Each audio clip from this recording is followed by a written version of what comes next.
قرآن کی جو آیت میں نے پڑھی، اللہ تعالیٰ فرماتے ہیں تمام مسلمانوں کو مخاطب فرما کر وَسَارِعُوا إِلَىٰ مَغْفِرَةٍ مِّن رَبِّكُمْ وَجَنَّةٍ، لوگو اللہ تعالیٰ کی اللہ کی مغفرت کی طرف دوڑو، وَسَارِعُوا إِلَىٰ مَغْفِرَةٍ مِّن رَبِّكُمْ وَجَنَّةٍ عَرْضُهَا السَّمَاوَاتُ وَالْأَرْضُ، لوگو اللہ کی جنت کی طرف دوڑو، اس کو حاصل کرنے کے لیے لپکو جس کی چوڑائی خدا نے زمین و آسمان کے برابر رکھی ہے۔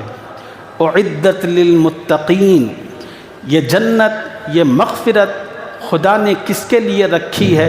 اس کو بتایا کہ خدا نے یہ جنت اور مغفرت متقین کے لیے رکھی ہے۔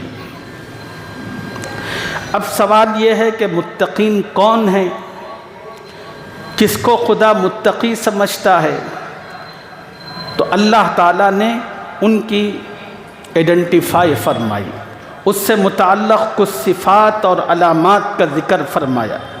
اللہ تعالیٰ نے کہا کہ یہ باتیں ہیں، یہ جس مسلمان کی زندگی میں ہوں گی وہ خدا کی نظر میں متقی ہے، اس کے لیے خدا نے جنت اور مغفرت رکھی ہے۔ اللہ تعالیٰ نے اس آیت میں 3 صفتیں بیان فرمائی۔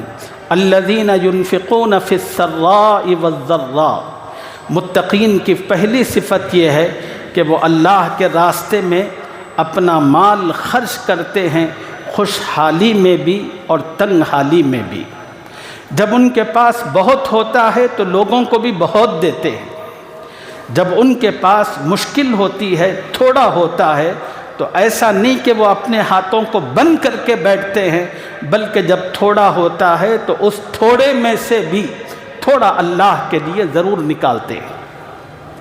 الذین ينفقون فی السراء والضراء، یعنی متقی لوگوں کی پہلی صفت اللہ نے یہ بیان فرمائی کہ زندگی کے کسی حال میں ان کا خرچ کرنا رکتا نہیں ہے،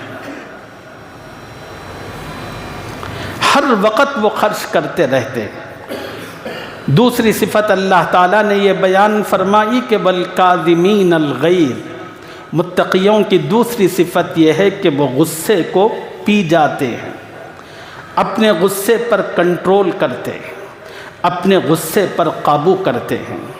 حضرات مفسرین نے قرآن کی اس آیت مبارکہ کی تفسیر میں حضرت علی ابن حسین رضی اللہ تعالی عنہ کا ایک بڑا عجیب اور انوکھا واقعہ بیان فرمایا ہے۔ یہ میری اور آپ کی تربیت اور رہنمائی کے لیے بہت کافی ہے۔ حضرت حسین رضی اللہ تعالی عنہ کے ایک بیٹے تھے جن کا نام تھا حضرت علی۔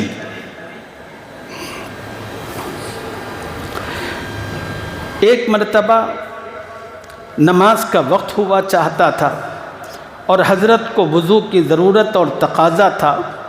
حضرت کی ایک باندی لوٹے میں بھر کر پانی لائی اور حضرت کو وضو کروا رہی تھی، پانی ڈال رہی تھی اور حضرت وضو فرما رہے تھے۔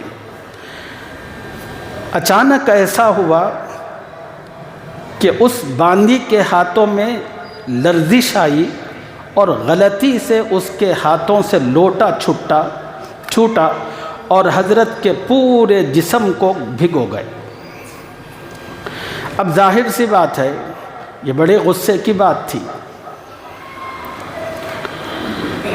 اور اچانک حضرت کو غصہ پیدا ہوا اور غصے کے اندر حضرت لال سرخ ہو گئے، مگر وہ باندی نبوت کے گھرانے سے تعلق رکھتی تھی اور خدا نے اس گھرانے کی برکت سے اس کو قرآن و حدیث کا فہم عطا کیا تھا۔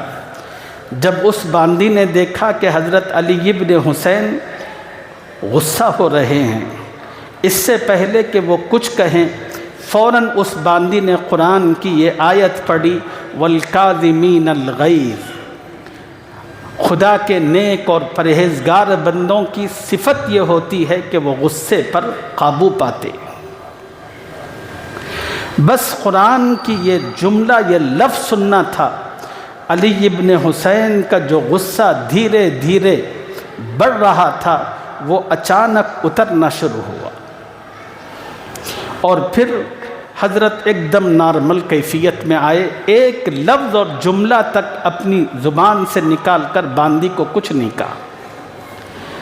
جب حضرت نارمل ہو گئے، وہ باندی خاموش نہیں رہی، اس نے آیت کا اگلا حصہ پڑھا، والعافین عن الناس۔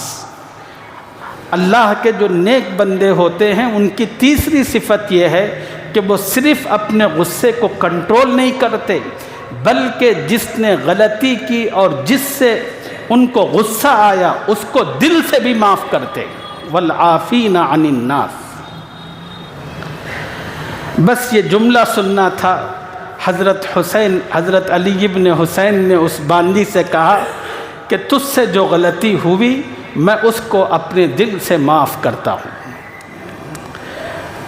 وہ باندی بڑی ہوشیار تھی، اس نے آیت کا اگلا حصہ کا پڑھا، واللہ یحب المحسنین۔ اللہ تعالیٰ نیکی کرنے والوں کو بہت پسند فرماتے ہیں۔ علی ابن حسین نے کہا، جا میں نے تجھے اللہ کے لیے آزاد کر دیا۔ یہ حضرت علی ابن حسین کی زندگی، یہ واقعہ اور قرآن کی یہ آیت قیامت تک آنے والے مسلمانوں کے لیے رہبری اور رہنمائی کا سامان فراہم کر رہی ہے، اور ہمیں بھی چاہیے کہ قرآن کی اس آیت کو، اللہ کے اس حکم کو ہمیشہ اپنے پیش نظر رکھے۔ اللہ نے جو جنت اور جو مغفرت رکھی ہے ان لوگوں کے لیے جو اپنے غصے پر کنٹرول کرتے ہیں۔ ایک حدیث میں رسول اللہ صلی اللہ